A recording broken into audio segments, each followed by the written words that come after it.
Bonjour, vous venez de passer plus de 4 ans derrière les barreaux. Est-ce que votre libération vous a paru comme une surprise ou vous vous y attendiez déjà?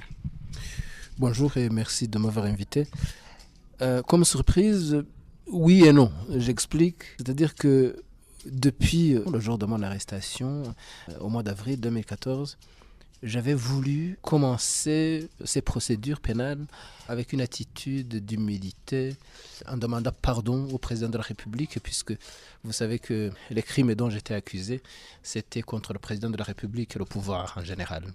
En fait, j'espérais que le président de la République, qui j'étais sûr connaissait bien mon cas, allait être sensible à ma demande de pardon. Dans ce sens, ce n'était pas une surprise parce que c'était quelque chose que j'espérais depuis longtemps. Mais d'un autre côté, c'était une surprise puisque la radio l'a annoncé le 14 soir dans la prison dans laquelle j'étais. Personne ne s'y attendait. On a annoncé ça autour de 23 heures. Toute la prison s'est réveillée. Ils ont commencé à crier. Je l'ai su à ce moment-là. Donc je n'étais pas au courant du tout de la décision, ni quelques jours avant, ni ce jour-là.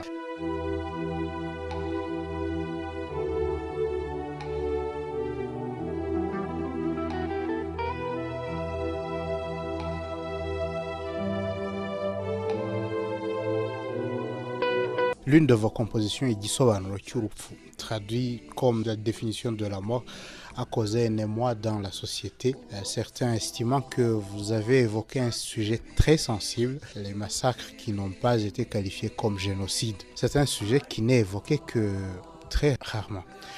Comment vous êtes-vous senti devant cette réaction de certains Rwandais? Oui, j'ai été au courant de cette polémique. L'œuvre chrétienne a provoqué beaucoup de polémiques à l'intérieur du pays et à l'extérieur, mais ça m'a vraiment désolé, puisque mon intention n'était aucunement de soulever des spéculations ou des polémiques. Non plus, mon intention n'était pas du tout une intention négationniste ou révisionniste, comme certains essayaient de le qualifier.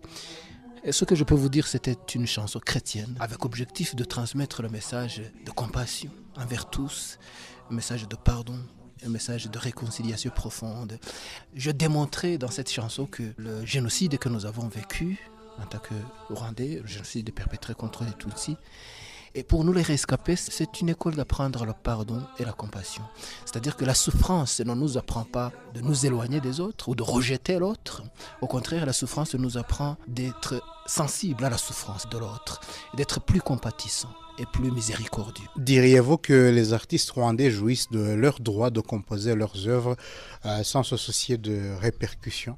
Moi, je dirais qu'il faut quand même se soucier de ça. C'est-à-dire que, et avant de composer une chanson, la chanson est quelque part un message envoyé dans la société. Il faut tenir compte de la réceptivité de la société. On serait naïf d'envoyer un discours sans savoir ce que nos fans vivent ou ont envie d'entendre pour avancer. Pensez-vous que vous êtes le bienvenu dans une société qui a déjà des préjugés sur vous, comme par exemple le bannissement de vos compositions dans tous les médias locaux?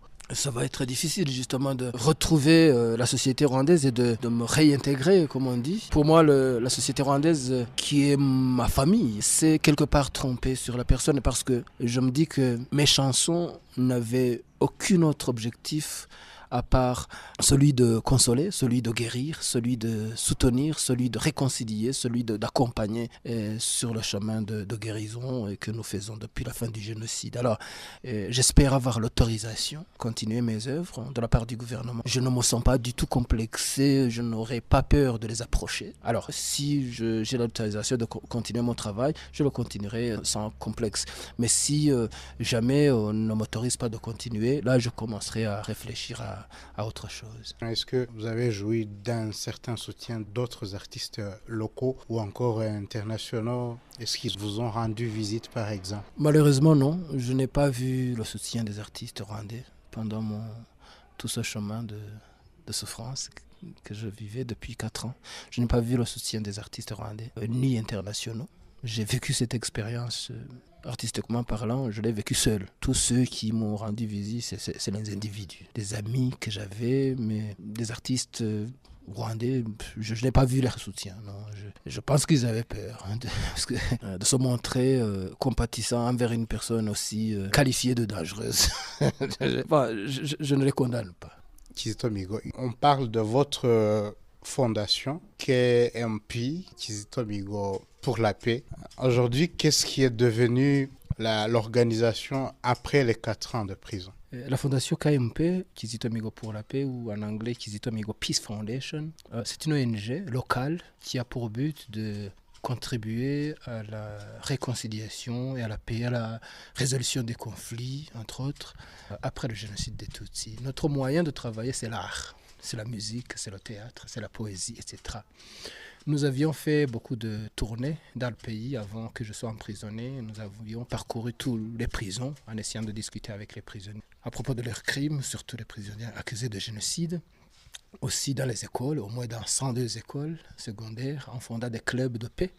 Maintenant, après mon emprisonnement, je leur avais demandé de fermer les portes. J'ai demandé aux membres de ma fondation de fermer les portes.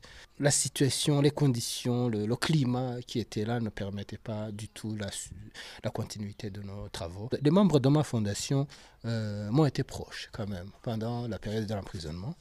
Pas tous, évidemment. On était plus de 814 avant l'emprisonnement. Ceux qui ont été présents pendant l'emprisonnement sont plus ou moins 20.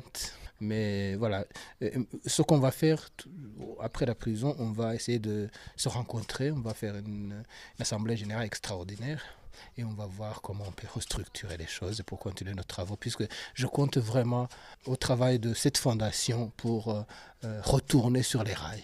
Vous leur parlez aujourd'hui, est-ce qu'ils n'ont pas été agressés, donc des gens qui partent, une organisation fondée par une personne dangereuse aux yeux de la société. Est-ce que votre fondation a existé comme d'habitude après que vous ayez été jeté en prison? D'abord, j'ai été moi-même surpris que personne de ma fondation n'a été agressé. J'ai vraiment fait ma suivi à moi, mon enquête à moi. J'avais peur justement qu'il y ait des membres qui aient des problèmes, mais aucun membre de la fondation n'a été vraiment agressé ou attaqué injustement. Ça, vraiment, c'est quelque chose que je peux témoigner haut et fort.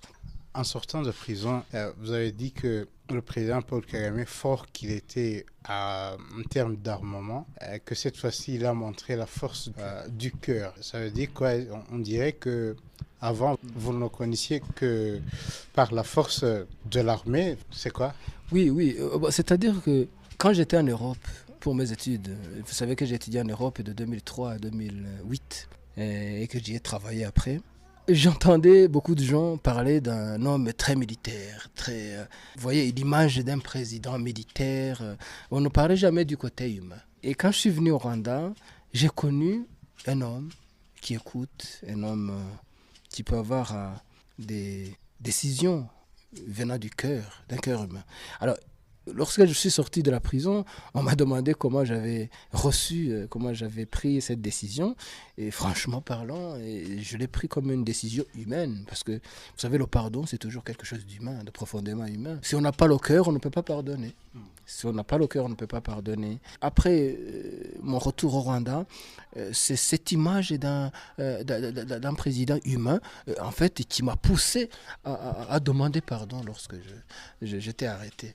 Kizito Mihigo, merci d'avoir répondu aux questions de la Deutsche Welle. Merci à Deutsche Welle.